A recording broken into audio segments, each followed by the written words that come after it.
and funny. Please make some noise for your host, Robert Hawke.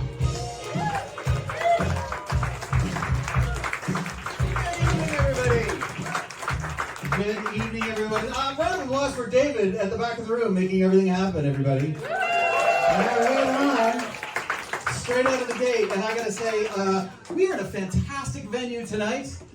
So I absolutely, and the Comedy Bar has been remarkably generous with us. So please give a huge round of applause for the Comedy Bar. Wonderful, wonderful venue in this town, doing amazing stuff. So yeah, thank you, Comedy Bar. And I'm just saying, a way to support the Comedy Bar is, it's built right into the name.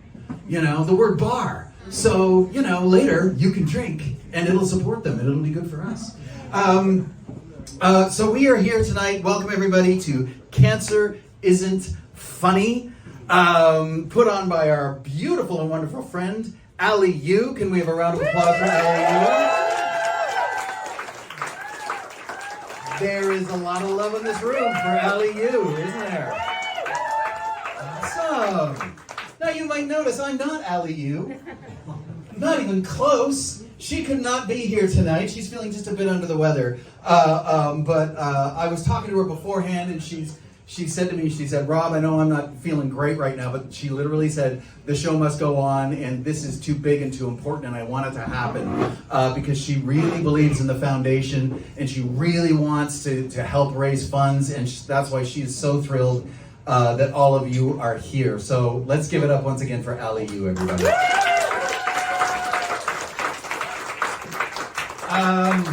Awesome.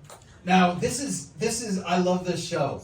I love this show because it's a little bit weird. Because it is. It's a little bit weird. It's called Cancer Isn't Funny. And yeah, and this is, I think, the only show right now in town that's trying to prove its name wrong. Like, seriously, we are gonna make this funny. Because everybody who's on stage here tonight, every single performer, has a direct experience with cancer, with the big C. So, and I think that automatic, first of all, they're really nice. And they're really talented and really funny. I swear to God they are. And also, because they've been through the big C, every single one of them is a complete badass. So, and how many people here? Yeah, right on. Let's give it up. Yes, that's awesome. Now, before we get going, I want to, this is kind of going to be a collaborative night, everybody. It is going to be a collaborative night. And we're going to make a story. So, how many people here are from the Princess Margaret Foundation? Give me a round of applause. Oh, that was weak. Come on, y'all. How many people from the Princess Margaret Foundation? Boom, let's hear it. Yeah, there we are. You're doing important research. You're doing smart things that I don't understand. Seriously, you are. If I was wearing a hat, I'd take it off. I'm not wearing a hat. How many yackers are here tonight? People from Young Adult Cancer Canada. Yes, I was just talking to people from YAC, which is a great acronym, by the way. Where are you from? I'm from YAC. Oh, cool, you're hairy and you keep your head down in the forest. No, but the yackers apparently were just in Newfoundland. I know, they were just, you know what they were doing in Newfoundland? This is exactly what they told me. I said, what'd you do in Newfoundland? They said, we went for hikes and we cried. I'm like, that sounds awesome. I want to go for hikes and cry. That's truly what I want to do. So I want us to do a story right now. I've heard there's somebody very important in the room. She's probably not going to like that. Is Dr. Gupta here in the house? Yeah. Hi, Dr. Gupta. Hi, Dr. Gupta. How are you? My name's Rob. I'm about to embarrass you, but it's okay. Everything's going to be fine. I know you've never met me. Everything's going to be fine. You know what we're going to do right now is we're going to make a story as a group. That's what we're going to do. We're going to make a story as a group. Because I know Princess Margaret. I used to work in UHN. I'm just saying. Yeah, I did. More on that later. It was fun. But I know you like to collaborate, right? People like to collaborate, do different things. We're going to collaborate on a story. It's going to be hilarious. How's it going to go? I'm going to be up here. I'm going to be telling a story. Periodically, I will not know what to say next. When that happens, I'm going to make this kind of a gesture. When that happens, I want whoever I'm making the gesture to, I want that person to fill in the blank with whatever word or phrase they think fits. Doesn't have to be genius, doesn't have to be smart.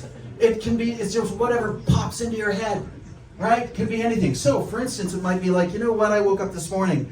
Usually I have oatmeal for breakfast, but this morning I did not have oatmeal. Instead, I had... muesli. I had muesli. Give it up for muesli, everyone. That's a good suggestion. It might be something like, you know what, I have a friend who's having a birthday, and I want my friend to love their birthday present. So the birthday present's going to be a, what? Anybody? Deviled eggs. Deviled eggs. That's what people want on their birthday. They want 12 deviled eggs. That's beautiful. I hope you said that. That's terrific. All right, so to get us rolling now, can I get from the back of the room, please, some kind of a fun outdoor activity? Soapbox derby. Yeah. Soapbox derby. That's fantastic. I've never had that. Soapbox derby is good. Okay, so, we know it's going to be about Dr. Gupta. So this is called Dr. Gupta Goes to the Soapbox Derby. And just to say, soapbox derby, that's like cars down a hill, right? That's what we're talking about, so everybody knows? Little kids, cars down a hill, rubber, screaming tires, all that stuff. All right, here we go. So Dr. Gupta goes soapbox derbying. Dr. Gupta was so excited. She woke up in the morning and she saw that, it was the day she was going to ride in the soapbox derby. And she was enthusiastic. She ran to the window. She pulled back the sash and she saw that the weather was raining, that's right, it was raining. And it was also snowing. It was raining and it was snowing. And there was also a whole lot of what? Hailstorm. There was what? Hailstorm. Hailstorm. Thank you. You're going to have to shout. I used to play in a band. Hailstorm. There was raining, it was snowing, and there was a hailstorm. And she looked out and she said, yeah. So then she went to the fridge, opened it up, and she had her favorite breakfast of Jägermeister. Because Dr. Gupta loves the Jägermeister. Oh, especially first thing in the morning. Yeah, so she slugged back half a bottle of that evil green liquid. And it felt terrific. And then she opened up the door and she went outside in the rain and the sleet and the snow. And she saw her friend there. Her friend's name was? Marvin. Marvin was there. And Marvin was like, Dr. Gupta. He was very formal. Dr. Gupta, we're going to go soapbox riding. Now, fortunately, she lived on the top of a hill and the soapboxes were ready to go. They had wheels on them. They'd been working on them for weeks. And Dr. Gupta's had a wonderful design, and it had a weird name. The name was... Orange Crush. Orange Crush. She loved Orange Crush, so she got into Orange Crush, and she was ready to go, and her friend Marvin was ready to go. And they went... now! And they started, and somebody had a pistol, and they blew it, kabang! And they took off down the hill, incredibly fast. And they went down one corner, and they spun off, and the corner went to the left. And there was an animal there at the corner, and the animal was a deer and a raccoon. There was a raccoon that was riding a deer. That's right. The raccoon was riding the deer. And you know what? Instead of being afraid, the raccoon and deer, they saw the race, and they were like, we're going to win this race. So they went beside them. They were like, and then there was the soapbox, and they were like, and the friction was coming off the tires, and all they could see the end, whatever you call it, the finish line. That's it. They could see the finish line right in front of them. And that's it. And there was and all of a sudden they were going down, zoom. And at the very last second, the raccoon screamed something out. The raccoon yelled out, I'm hungry. I'm hungry. I'm hungry. And then they went through the finish line. Boom. And Dr. Gupta was first. And there was a very famous person who was waving the finish flag. Not the finish flag. Waving the finish line flag. Whatever you call it. Checkered. And that's that checkered flag. And that person was? Cashman. It was Cashman? Fantastic. Cashman went, we've got a winner. Oh, yeah. And they went out for the raccoon's favorite food, which is? Edibles. Awesome. Thank you. And they lived happily ever after. That's it.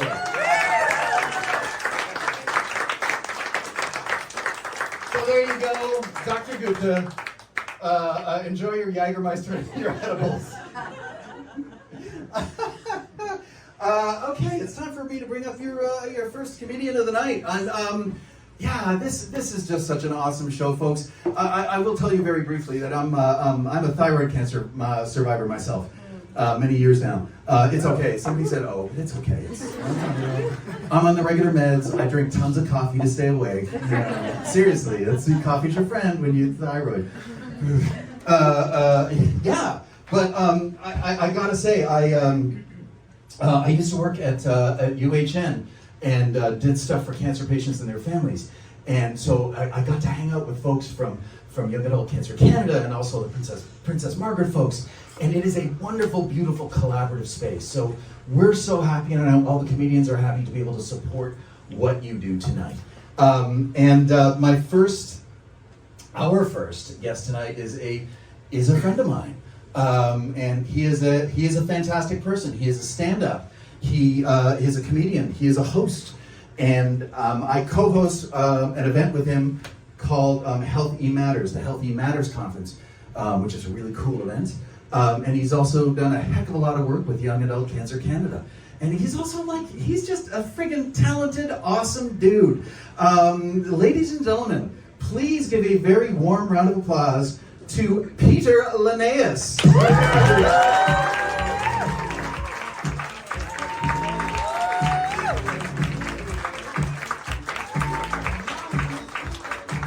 How's everybody doing? All right, we're getting big round of applause, please, for our host, Rob Hawke. Absolutely fantastic. That was fun. I mean, getting improv, right out of the gate, a lot of fun with the storytelling. So as you know, this is a show where we've all been impacted by cancer, and you're going to get to hear some of the stories. Now, some people, sometimes, they take a look at me, and they just automatically assume, they say, Pete, you clearly know what the inside of a gym feels like. And you know what? They're right. I dated him for about a year.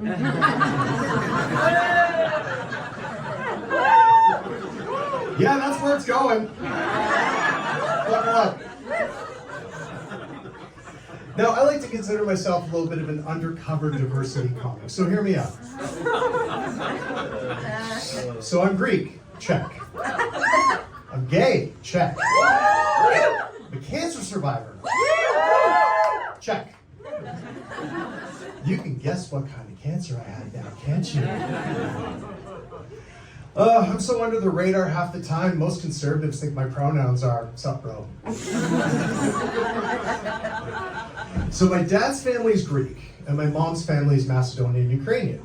So this is why I look like your favorite souvlaki waiter. With the milky, milky feta skin tone, and I've had beard energy since I was 12. Her name was Julie. Oh, naive Julie. But there's more. So my cousin's half Filipino. Her husband is South Asian. My second mom and her daughter are Jamaican. I've got so much diversity in my family. When I was growing up as a kid, it was inevitable that I was going to pick up a few words, pick up a few things in different languages. And it's like the stuff that you expect, food and numbers, days of the week. Guess which word stuck? Swearing. I had one day that I went to school and I ran into my nemesis. Now, I went to Montessori school. Therefore, even in grade 2, we used words like nemesis. And this kid was had it in for me. I mean, he already had social cloud gold. He was the best cursive handwriter in the class. Which tells you how old I am, that was cursive writing was part of it. And he started teasing, and the teasing led to what felt like bullying, and I was getting angsty and more built up and pent up, and I couldn't hold it in anymore, and I didn't know which way it was going to come out, so it all flew out at the same time. Putangina mo! Rimalaka! Bombaclat! Fuck, I'm in trouble. Yeah, I think it was captured best by my grade 2 teacher who sent the letter home to my parents. It read, although we were very impressed with Peter's use of different languages, he successfully traumatized every Greek, Filipino, and Jamaican student in the class in one sentence. Oops. Now, I'm incredibly blessed to have such a wonderful family, and our get-togethers are just epic. I mean, you can just imagine the food alone. And sometimes I wonder to myself, the only thing that could be missing that would make it really funny would be if we had some, say, canceled politician who wanted to shoot some diversity video for an upcoming campaign. Now, try to imagine with me for a second what that would look like. Them with their clipboard and their checklist, they fly through the door all together. All right, okay, sirs and madams, thank you so much for everything here. We're just gonna take a quick video. Thank you for your time. Let's bring the crew over here by the food table. Smell all those wonderful aromas. Beautiful food from across the world. Let's put together something for our constituent and try this panzite and roti. So exotic. All right, check. Next, we're going to, it looks like we're going to get a truth bomb over here from the Greek family patriarch. Sir, what would you like to tell people on camera? When a Greek speaks to a non-Greek, it's philosophy. When a Greek speaks to another Greek, it's bullshit. Okay, check. We're gonna have to edit that in post, and yeah, we're just gonna wrap this whole thing up. Let's do something for the LGBTQIA community. Sir, if you just go over there, we'll take a quick photo op. Just go hug the family gay. Check. That's great. Whoa, sir, hold it. Come on, sir, over here. What are you doing? He's not even your type. He's over 18. Spicy. You should have heard the joke I wasn't going to do. So yeah, I'm gay. I'm not regular gay. I'm not unleaded gay. I'm not premium gay. I'm not even gold star gay. I'm what you call a platinum star gay. Now, it sounds like a couple of you do. In case you don't know what that means, platinum star gay means that I have never been in contact with lady bits in my life. Ever. It's a little bit of a status thing within the community. I don't really see the point. Because, I mean, I look at my background in history. What happened? I was colicky, I was breech, I was a C-section. I avoided everything. Just imagine my birth experience before it even happened. I was like Uma Thurman in Kill Bill, trying to dodge and fight the crazy 88, but instead of Yakuza, it was labia.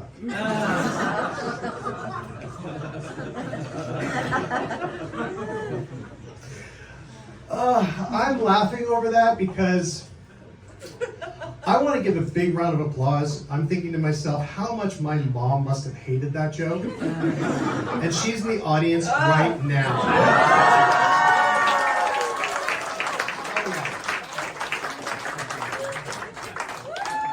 Now, just as a heads up, part of the proceeds tonight are going to go towards her trauma therapy bill. Having heard that joke live. So I have to say, first and foremost, that I am extremely proud that I am a 20-year testicular cancer survivor.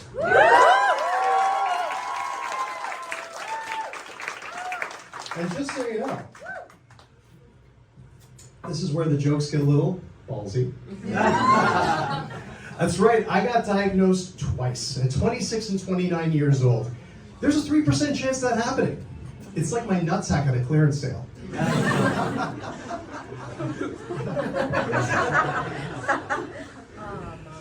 I mean, even my horoscope was in on it. Star sign, Cancer. Rising moon, should have seen it coming. If I got diagnosed today, I would have renamed them both Hudson and Bay. There's the line, the line. Still hearing laughs. I'm gonna keep going. But hey, I am proof that you do not need balls to do stand-up comedy. Fun little double entendre. Yeah. Now, so, just a round of applause. How many cancer survivors are in the room right now? Okay. This is like one of those few beautiful moments that you can do this kind of joke work because the audience gets it. It's not hyper niche. So, is it just me, or when you heard those words, "you've got cancer," it's like time froze. Just everything stopped. And it was like a Norman Rockwell painting set in Reagan's room from The Exorcist. Now picture it, December 2002, Toronto General Hospital. It's -14 outside. I've gotten 5 misdiagnoses, and I'm coming in there and I'm stopping in emergency room number 9. Now, why do I say that? Because none of us forget. I go in there, and next thing I realize, I'm in a hospital gown, completely naked underneath. I've got ultrasound lube dripping from my waist down to the floor. I've got a nut the size of a kiwi, and a hysterical roommate panic screaming at me going, "Oh my God! You've got testicular cancer!" Oh. Have you ever heard a turnkey doll lose power? It was just like that. Oh. Yeah, that was him. And I did the only thing I thought was responsible. I walked up, I put my arms around him, gave him a huge hug, and said, "Don't worry, you'll be fine." I looked to the doctor and immediately asked, "Can I get 2 painkillers now? One for my ball and one for all this." It was a bit of a handful.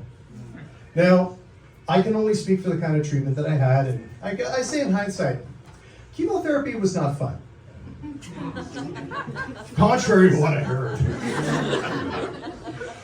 But what I wasn't prepared for is the side effects that they told me about, and then the surprise ones that they didn't. Like the way that your hair texture can change if it comes back. You know, so for those who may not know, sometimes you've got curly hair that's going to go straight and straight hair that's going to go curly, wavy, whatever it's going to be. And I was straight.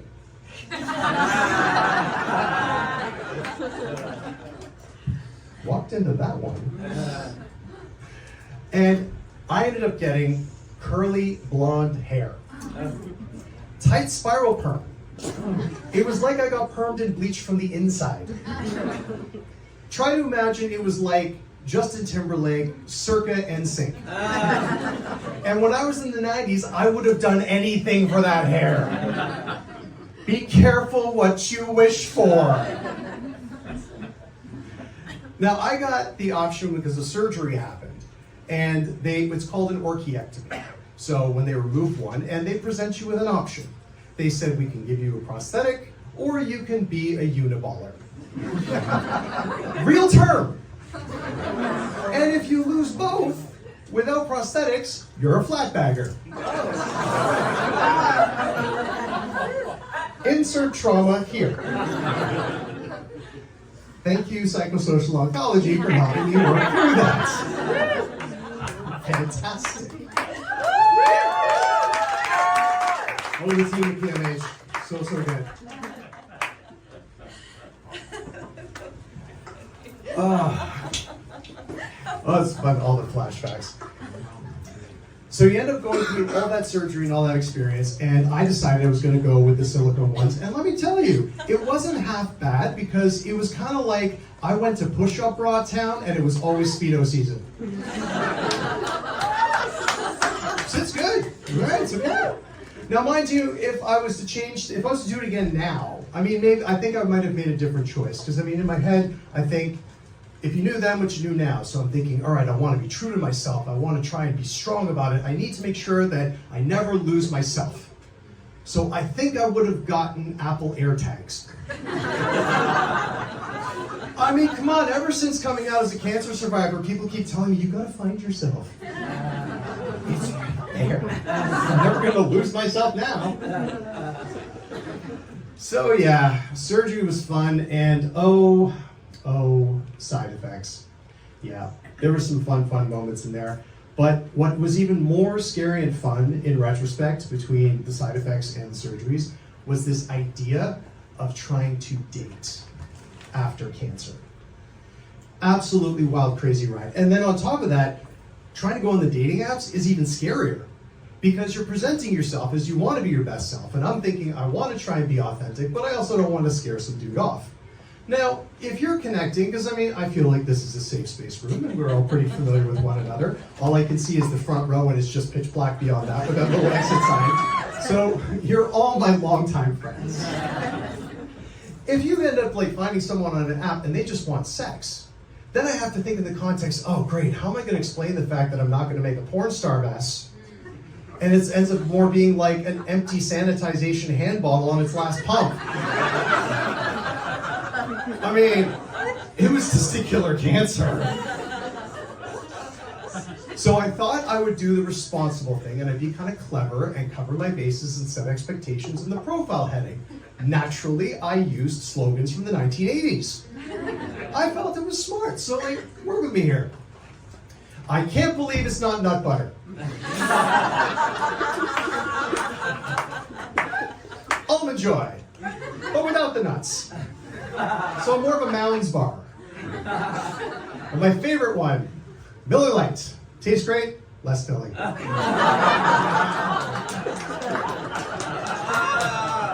And then the next question that came to mind was, what if they want to date? And I thought, oh man, I'm gonna tell them my full name, and they're gonna ask me all these questions like, what street did you grow up on? What's your dog's name? What's your mother's maiden name? And I'm like, normal stuff, right? That was an identity theft joke. I got for it though. Wrong boy. It's okay. Hey, you know what? I'm good. And then what ends up happening if I start talking to them even a little bit more and they start asking questions like, oh, what's going on with your work situation? If I'm in between jobs, then I have to explain why I'm low income and low income.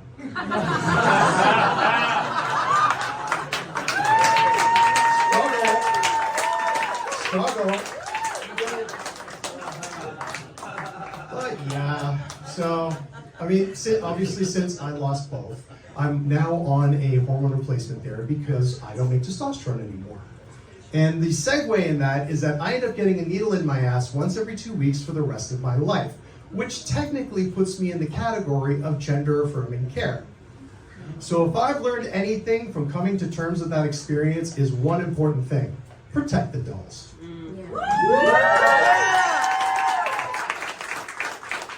But once again, those side effects. The side effects for a hormone replacement therapy that they don't tell you, or what I like to call the 7 dwarfs of Hormone Town.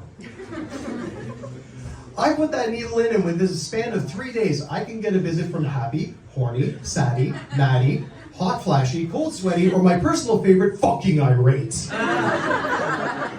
And if I act now, if I'm really lucky, I can give myself a bad shot and I can bleed profusely. So here's where I'm left. I'm unpredictable, I'm hormonal, I'm bleeding, my internal thermostat is completely jacked. I just wish there was some group of people out there that understand what I go through. Anywhere up to 6 days a month. Period. My name is Peter Linnaeus. Thank you so much, folks.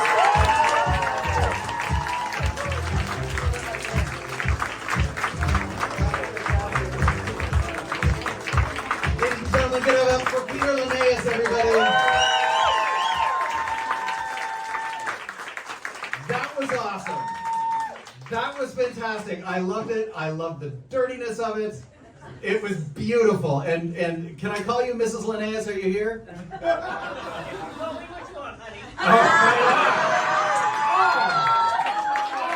She drinks B-52s. Yeah. My trip to Toronto just got a whole lot better, folks. Awesome. And I think, Peter, I'm going to start giving you a bedtime, buddy. That's what's happening. Off to bed, young man. Your mom and I are having a chat.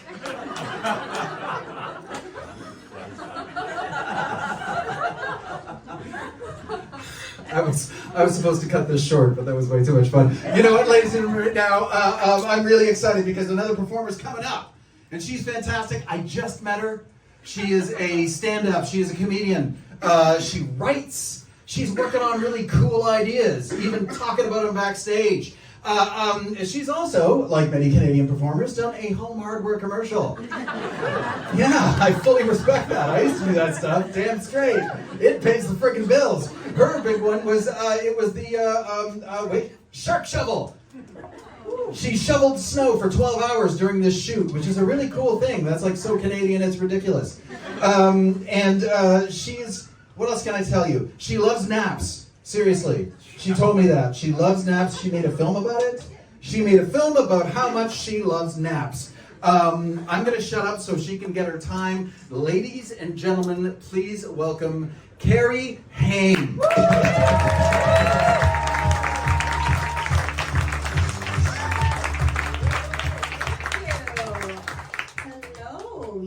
I would say you're good looking, but I really can't see any of you. But it's nice to meet all of you. So I celebrated a birthday recently. Yes, thank you. I turned 55 years old. And you get the Shoppers discount, eh? At 55 at my Shoppers. Does anyone get it? Oh my, and it's Thursday today. You must run. After the show, you must go. It's so worth it. But anyway, so I did turn 55. Well, that's only mostly true. Most of me turned 55. Yeah, about 3 months ago, my breasts turned 3. Yeah, it's true. I am a 1970s model with 2022 parts. I'm an Aquarius. They're Pisces. It's a whole thing. We like to sing happy birthday to boobs. Yeah, anyway. But this wasn't my choice, of course. I am a breast cancer survivor. It's funny when people clap, like, she's still ticking, yay. And so I had a double mastectomy with immediate reconstruction. So what that means is that the first doctor removed all the cancer, and the second doctor used my leftover skin as an art project. So, just a good art project, you know. Can hang in the Louvre, we're happy with it. It is funny though, when you tell friends and family and people that you have breast cancer and you're getting a double mastectomy, the bonkers, insane things that people say to you, like for example, you are so lucky. A free boob job. Are you gonna go for the Dolly Parton? Like, what? Nobody is saying this to the people getting their leg amputated. Oh, you going for the Terry Fox? Oh. It's not a thing. It's not a thing that people do. That's funny, we're getting older, which is good, I guess, and but your body starts to like break down after a while. You get does anyone have the crackly knees and the crackly ankles? Like I go up the stairs and it's like, and my kids are like, what's happening? But we're breaking down a little, and that's normal, right? Like that's what's supposed to happen. But I realize these are not going to break down in the way that other things are going to break down. It just really makes me wonder what the archaeologists are going to say when they find my body in the year 3042. Yes, here we have this specimen of this middle-aged woman, yeah? You can see, after her death, they remove her breast tissue and replace with the silicone implants. Therefore, her breasts can then point perpetually up into the heavens, ensuring a fruitful afterlife. That is going to be the only explanation for why we replace these things. Yeah, it's kind of weird. I think about cancer sometimes and why there's a lot of diseases in the world, right? But for some reason, when you talk about cancer specifically, people get like really agitated and really nervous, and more than other kinds of diseases that we have. And I've been thinking a lot about it, and I figured it out. This is why. It's the death. It's the death thing. Yeah. It's the death. Yeah. It's like we all know, like we're all human. We all know we're going to die at some point, right? We know this. It's not like a big revelation. The thing is, we do not know where, and we do not know when, and we do not know how, and that bothers us because we're human and we like to know stuff, right? So it's like we all have this little death gremlin in the back pocket. You don't know when it's going to come out, and then they tell you, I'm sorry, Cari, you have breast cancer, and then this little death gremlin goes, hello!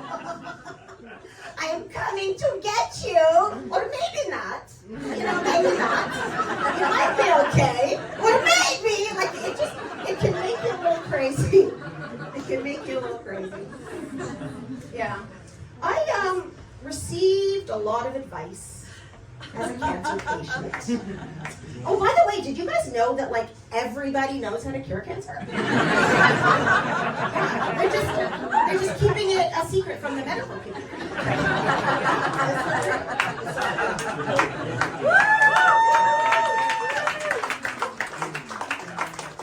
It's true. Cari, you should try oregano oil.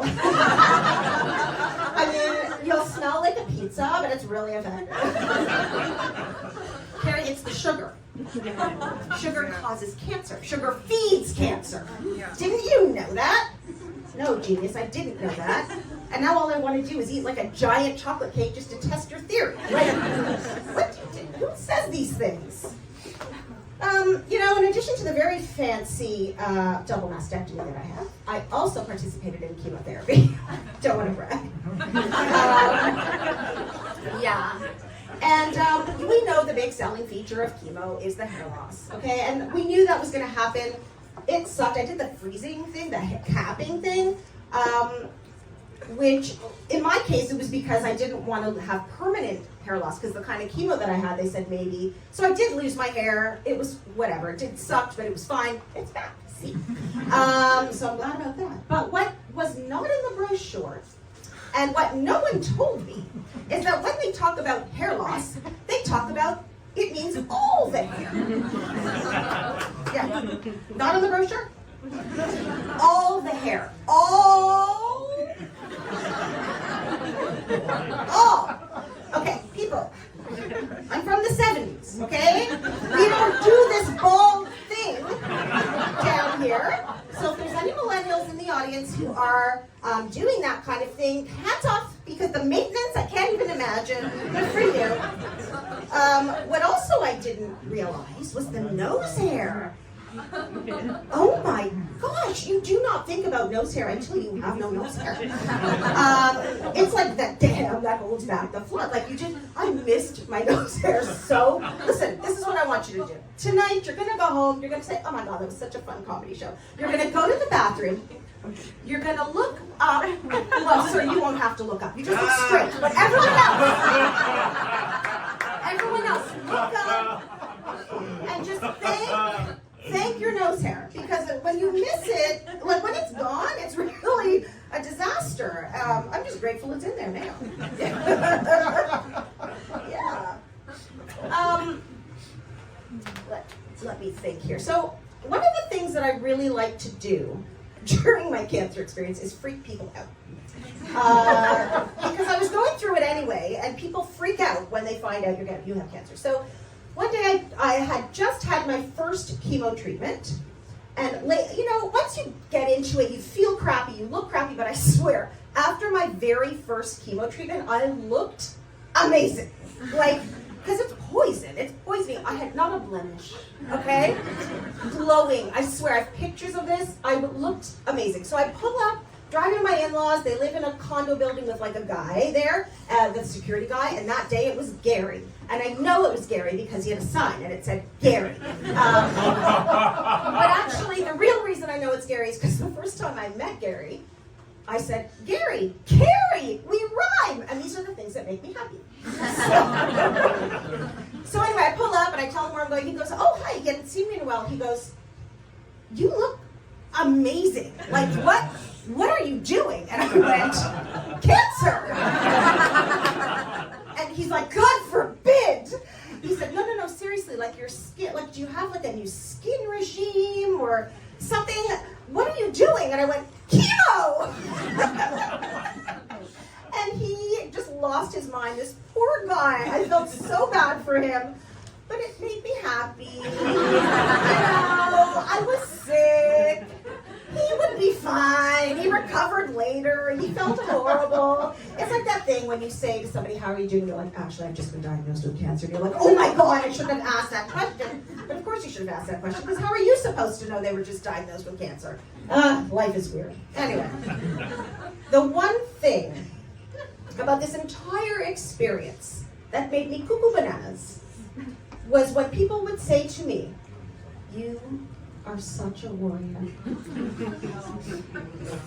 You're such a hero. You're a fighter." Okay, listen, people. Other diseases do not have this prestige, okay?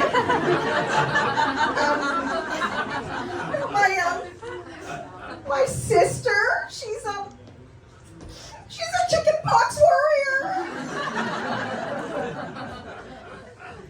My husband, he's a psoriasis champion. Oh my God, did you hear about Dave from accounting? Gout hero.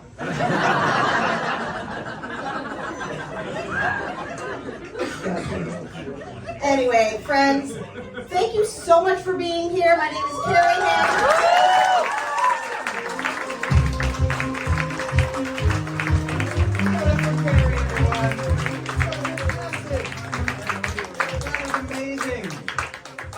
I'm gonna go home tonight. First thing, I'm gonna thank my nose hair. I truly am. You don't think about nose hair. You really don't. Unsung hero with the face. My friends in the back love that joke. You guys hated it. Got killed back there, and they're gonna buy me drinks. So I'm just saying, who's the real judge of comedy, people? Is it the comedians? Whatever. I shouldn't be angry. You know what? So our headliner for the night is coming up. And yes, I know. Some of you know him. Do you know him? You don't know him. You're about to. You're going to meet this guy. He's awesome. No, you ever meet somebody and you're immediately comfortable with them? I just had that happen, both with Cari and for our next guest.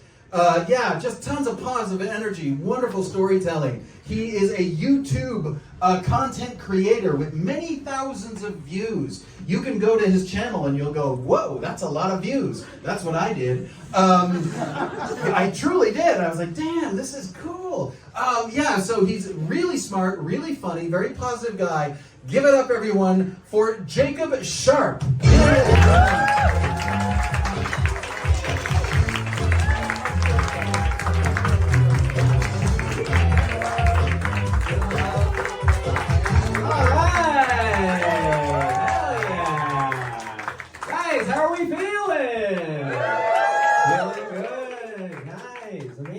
Jacob, hi everybody.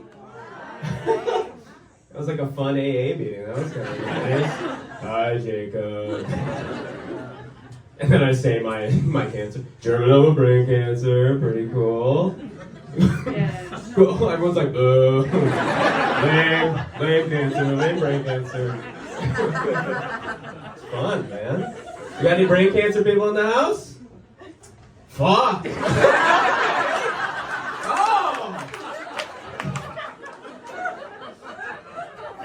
I mean, statistically. Oh, Jacob. What? None of you have it. I can say it. Fuck you. What? I'm kidding. You guys are great, man. Like, oh my God. How crass of him. That's so weird. I didn't know Mr. Clean was headlining. Good. I didn't know Caillou's going through a divorce.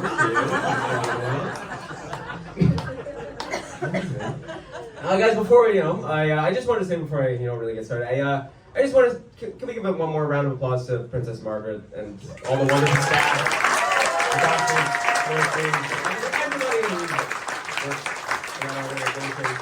I received my treatment at Princess Margaret, my chemo, my radiation, and I'm very, very thankful for everything that they've done for everybody. They're truly one of the best hospitals in the world. I do have to say though, I'm kind of like, I had cancer during the pandemic. That's when I was hell yeah. I had cancer during the pandemic, and I didn't get to like experience the new food that they got going on. What the fuck, dude? Like we had like when I had cancer. But when I had cancer, we had that like little Tim Hortons like shanty in the back. We were all of us were kind of creeping down like. plain croissants for me? And they didn't, you know, they didn't. Not a great selection, man. But I missed it, man. I missed the good days, dude. It was great. It was great, man. But it's true, I have something to confess for Princess Margaret. I'm gonna be a little gross, I'm sorry. I'm sorry. I kind of have to apologize to the hospital. What? You don't even know what I'm gonna say. I do have to apologize because when I was sick, when I was receiving chemo, because a lot of people talk about inspirations, right? How a lot of cancer patients are inspirations. At least I can't be. You know, I truly don't believe that I can be an inspiration, just because I've masturbated during chemo.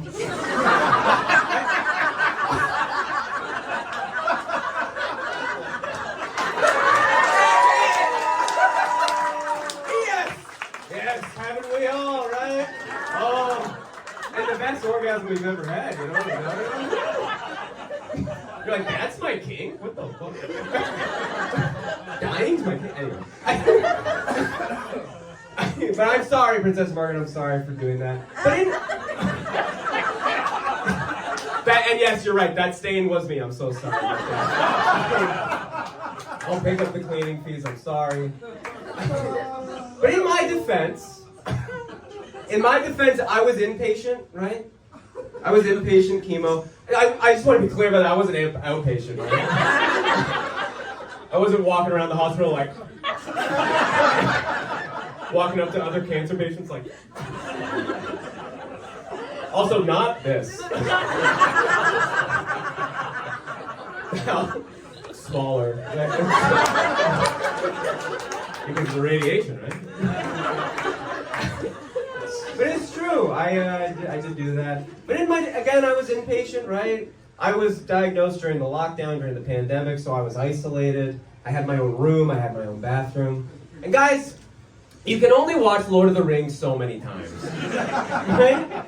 Dude, it's true. Like, guys, it was so crazy. Like, I was so alone. I was so frustrated and scared, and like, it's so crazy getting diagnosed with cancer, but it's also crazier looking at your laptop and seeing a hobbit's foot and going, I gotta come. That's how I knew something was like actually wrong, you know? I have cancer and I'm a foot guy? You can't hear that. You can't hear that, I'll tell you that. But it's true, I was diagnosed during the global pandemic, yes. No applause, yes, absolutely. No, you don't, please! No, I was diagnosed during that time, which was a fun time to get diagnosed, because I got diagnosed when everyone in the world had a main character complex. It was really cool, and they would like compare it to my cancer. Seriously, like I remember so many times I would be like, yeah, I just got diagnosed with brain cancer, and I'd be like, ugh. Guys, so true, so true. My favorite bar just closed. Oh. And then I'm walking around with like no eyebrows, being like, yeah, we're all going through stuff, aren't we? You should get inside. It looks so good, man. I like making jokes about my cancer, right? I like making jokes. I think we have Survivor soon, right? Yes, absolutely. Hell yeah. But it's nice to make jokes, right? And sometimes, you know, you make jokes, and sometimes it makes these hair-having freaks, it makes them kind of uncomfortable, right? You're like, you're so brave. Shut up. But it's true, like, it's fun to make jokes, but sometimes people do get upset, right? Like, I remember after a show once, someone came up to me and they were like, we get it, Jacob. Seriously, they were like, we get it. You had cancer. Let it go. Right? Let it go. As if this is like Frozen. Do you want to build a tumor? Do you want to watch him die? Alright. My cancer never bothered me anyway. Right? But it's so... Yes! I actually auditioned for Olaf, but... Yeah, it was really cool. Too small but ooze. Anyways, little carrot joke for everybody. Dumb riff, but it's fun. You know, but it was true. I was diagnosed in the pandemic, and people, you know, they get upset. But I remember, like, I'm never gonna stop talking about it though, right? Never gonna stop joking about my cancer. Never gonna stop talking about it. Cause like, cancer, it's like a shitty ex, right? It is, it's like a shitty ex-boyfriend. Like, I'm not over what you did to me. You know? It's true, I'm not. Because, like, cancer's the type of ex, though, it's like the type of crazy ex-boyfriend that would, like, try to kill your dog. Except in this situation, I'm also the dog.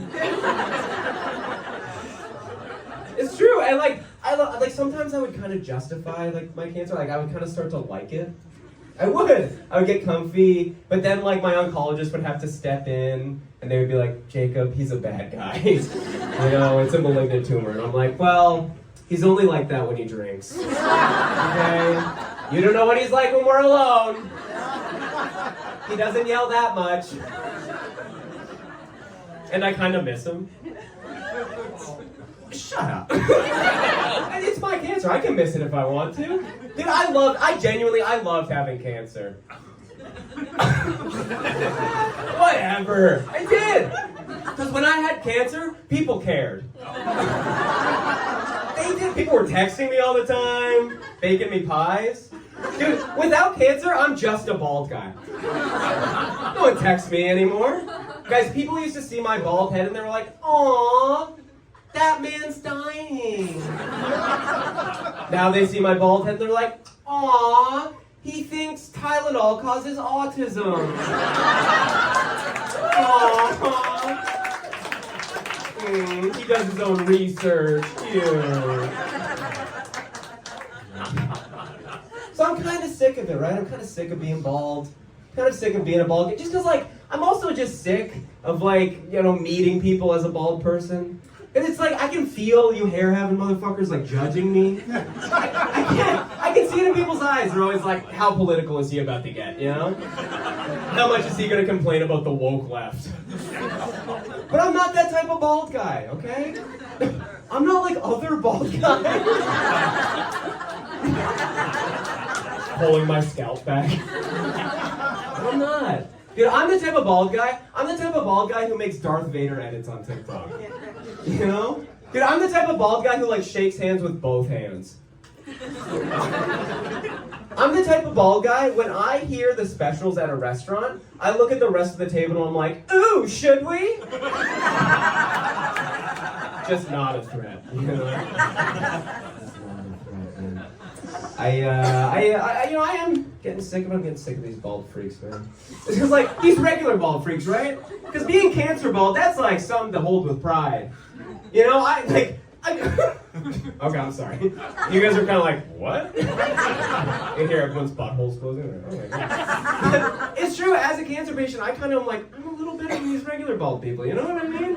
Because, like, these regular bald freaks, like, I didn't wake up one day like them being like, where'd it go? I woke up one day and I was like, ow. But I'm sick of talking to them because, like, bald men, I don't know if you guys have talked to bald men. Especially, like, these days. Whoa. Dude, bald men love talking to me. They'll, like, see my bald head and they're like, he'll get it. Because they want to talk to me about, like, the dumbest stuff, you know? Dude, bald men love being like, not all men, right? Sure, not all men, but definitely you. Definitely you. You're wearing head to toe Patagonia. You're a freak. They also, dude, bald men love, I don't know why, but bald men love talking about the war on men. They're obsessed with it. They're obsessed with the war on masculinity. Also, we can do a collective boo. Boo. Boo the war on men. Boo the war on masculinity, dude. There's no war on men. No war on masculinity. Like, it's not a woman's fault that you're ugly. Yeah. You guys ever think, yeah. You know? These bald freaks, man. Here's another example of these bald. I have a bald dad. We have bald dads? So, okay. Do we like our bald dads? Yeah? Yeah. We love them. Boom, exactly. I like my bald dad. Sometimes it splits the room. People are like, yeah, you know. But I like him. I have a good bald dad. He's good at being a dad. He's great at being bald. He's a great guy. But it was kind of weird, you know, growing up with a bald dad. Just because like it proved to me that being bald wasn't going to be easy, you know? Especially because like I had to watch him live like a full bald life. It's just like kind of sad, you know? Like, and this is a specific example. I remember when I was a kid, we were all sitting at the beach, me and my family. It was my mom, my dad, my sister, and myself. We're sitting in beach chairs, and we were eating sandwiches. And a seagull flew down, and it landed on my dad's bald head. Dude, it like dug its claws into his bald skull. Swear to God, and he started bleeding down his face. And like a lot of blood.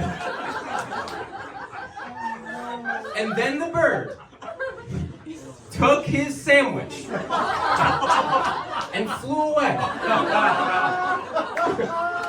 But guys, as the bird took flight, it shit all over his bald head. And like a creamy white one, you know? Started to swirl with the blood, kind of like a candy cane, you know? So now he's covered in his blood and not his poop. And I wish I could tell you. I wish I could tell you that he was a real man about it, you know? I wish I could tell you that he like grabbed the bird. He bit its head off. He pounded his chest and he was like, men! That's not what my dad did. That's not what my dad did. This is what my dad did, I swear to God.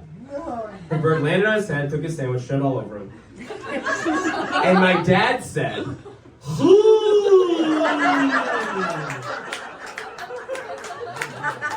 that was it. That was it. That was his big moment. That was his natural animalistic reaction. Full sentence. Bald, slick as a dolphin. Never looked more like a baby in his life. Guys, I saw that and I was like, you can't protect me. Oh, you're a fraud. You're a little bald bitch. I'm gonna die. I'm gonna get cancer because of this, you know? But my favorite part about that story, my favorite part of this story, a couple years later, my parents got a divorce. What? Oh, think about it. Guys, think about it. Do you think my mom saw that? Dude, do you think my mom saw? There's no way my mom saw that and was like, can't wait to fuck you later. Guys, it was a countdown for mom to cheat on dad. Oh, and she did. Dude, I heard it. Ear to the door.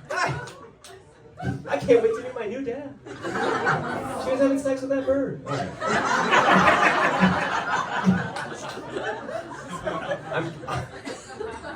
That is a true story. Well, not the bestiality part. She was having sex with a man. Yeah, dude, I've been saying it for years. All men should be birds, right? None of this bald eagle crap either. Full head of feathers, dude. You guys having fun? We're still having fun.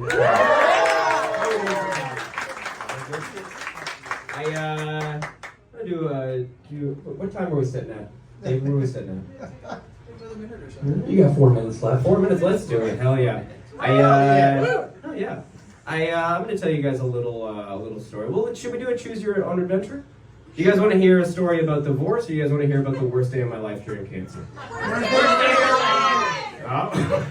Okay, ow. No, the divorce story's nice. I'll tell you, okay, this is the worst day of my life during cancer. I won't spoil, I'll spoil it, I don't die, so. Yeah, sure, thank you, yes, I ain't no ghost, alright? I'm like a Victorian apparition, anyway. But worst day of my life during cancer, most of you probably know that, chemotherapy, radiation, a lot of treatments can affect fertility, right? I've always wanted to be a dad. Myself, I always wanted to be a dad. So when I was diagnosed, I decided very early on that, I wanted to, freeze my little swimmers, right? Preserve that, For layman's terms, my cum, Just in case we don't know. But It's true, got it, thank you. Keep going, please. Yeah. Got it, good. But it's true, but it was a nice thought, and it was a nice experience, and I like, it was fun, but it was the worst day of my life just because my mom drove me to the appointment. She was just like a little too supportive, you know what I mean? She was way too into it, guys, like way too into it. Like this was her driving the car.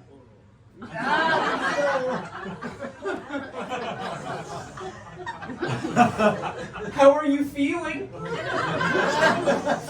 You know, I've always wanted to be a grandma. You must be so excited. Not now, Mom! You're making way too much eye contact. You keep looking at me, I'm gonna be softer than a pillow in there. Right? And the support didn't really stop with my mom, dude. When I got to that waiting room, also, I will say, during that time, during the pandemic, full waiting room at the fertility clinic. Guys, tons of horny freaks mask on. Terrifying, dude. Dude, saddest guys in the world who are like covering their half bone or like, been a couple rough months. Dude, guys who are already horny, scary. Guys with masks on, horny, nightmare. You can just see like the whites of their eyes filled with their cum. Anyways. That's how horny they were. But so I got to this waiting room with all these horny freaks. And the nicest nurse in the world, dude, nicest nurse in the world, in front of everybody, dude, gets up from her desk, beelines it to me and goes, Mr. Sharpe, we've heard so much about you. We are going to save your grandbabies. You are so brave. Dude, brave? Brave for what? Doing my favorite thing? Doing the one thing I do every single day? Multiple times sometimes, if I'm lucky, you know what I'm talking about? Dude, so insane. And also watching these horny freaks mask on, just like, no one called me brave. You showed up hard. Super weird. But dude, and also like the setup, this was also at Mount Sinai. We can give it up for Mount Sinai, absolutely. I will say, weird setup they have going on there. Dude, I entered the room and I saw my naked body in the mirror. You guys ever seen your naked body in hospital lighting? Dude, I saw it and I was like, I hope the cancer kills me. It's not worth it. Not worth it. Some of you right now are like, you got naked? Down to the socks, dude. Down to the socks. I was nervous. I didn't know what to do. I wasn't in a safe space. But dude, the setup was so crazy. It was a mirror, a sink, and then an orange leather chair. You guys, someone knew what I was talking about? You guys know that, dude, and like it was satin, you know what I mean? Like you can kind of smell it, right? It was gross. It was. Dude, my favorite part is that they had a matching ottoman. Isn't that funny? Like, I would kick my feet up. This is brave. Now, I don't know if you guys, this is a weird question, I don't know if you guys have ever masturbated in a hospital. Tell the truth. Now, if you haven't, you gotta try it. I think it saved my life, you know. Come for the cure. Anyways. I'm sorry.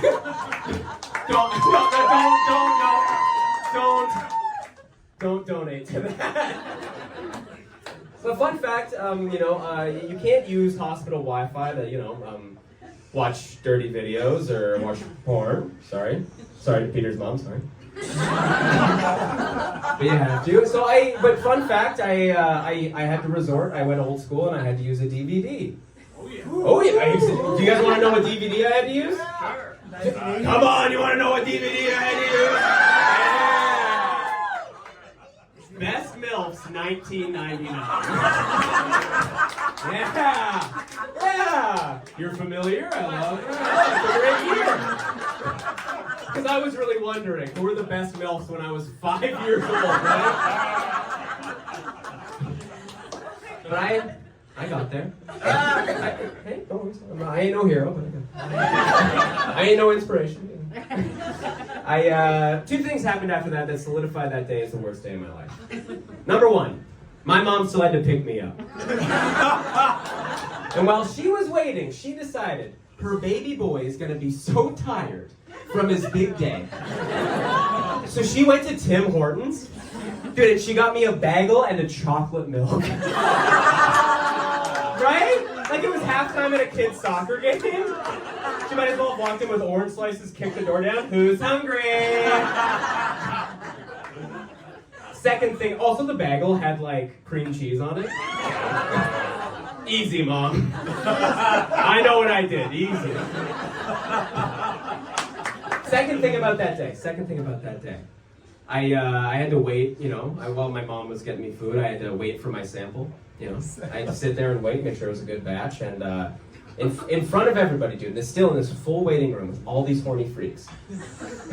The same nurse, swear to God, the same nurse walks out, holding my sample, holding my cum, in front of everybody.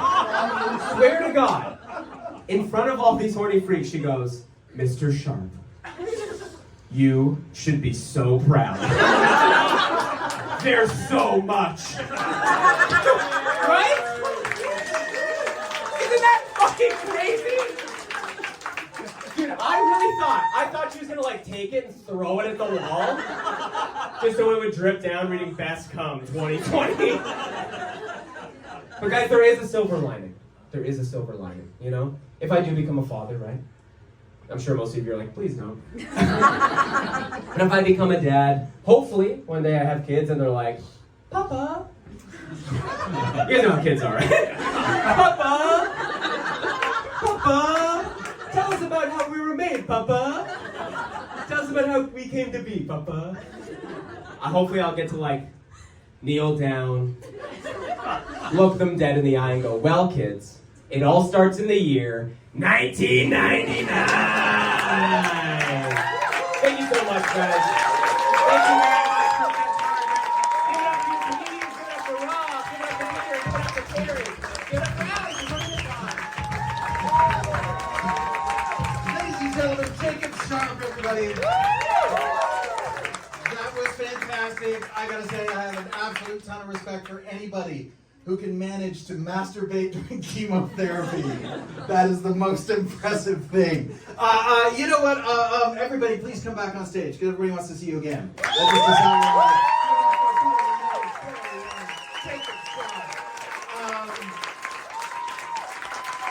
Yeah. Yes. And you know what? All together, and I know somewhere in this video, Allie is watching this. Hello, Allie. Thank you, Allie. Way to go. Get better soon.